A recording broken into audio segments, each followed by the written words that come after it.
અમરેલીના ધારીમાં ઝેરી મધમાખીઓના ઝુંડે 6 જેટલા લોકોને ડંખ માર્યા છે, જેના કારણે તેમને તાત્કાલિક સારવાર હેઠળ ખસેડવા પડ્યા હતા.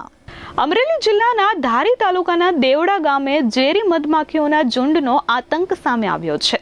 ધારી તાલુકાના દેવડા ગામે ઝેરી મધમાખીએ 5 થી 6 લોકો પર હુમલો કર્યો હતો. ડંખ મારતા તેમને તાત્કાલિક જ સારવાર અર્થે હોસ્પિટલ ખસેડવાની નોબત આવી હતી.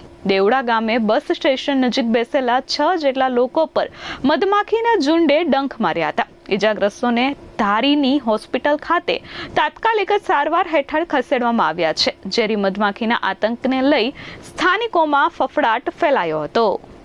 મારું નામ દાફડા મધુભાઈ વીરાભાઈ. દાફડાભાઈ, શું બનાવ બન્યો હતો? બનાવ બન્યો હતો, ઝેરી મધમાખીનું ઝુંડ ઉડી ગયું હતું અને 6-7 જણાને કરડી ગયું છે જોરદાર. ક્યાં ગામ બન્યો બનાવ? દેવડા ગામમાં.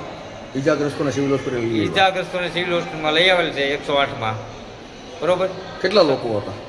6-7 જણાને કરડી ગયું છે. બરોબર. Dharmesh Mehta, S24 news, Amreli.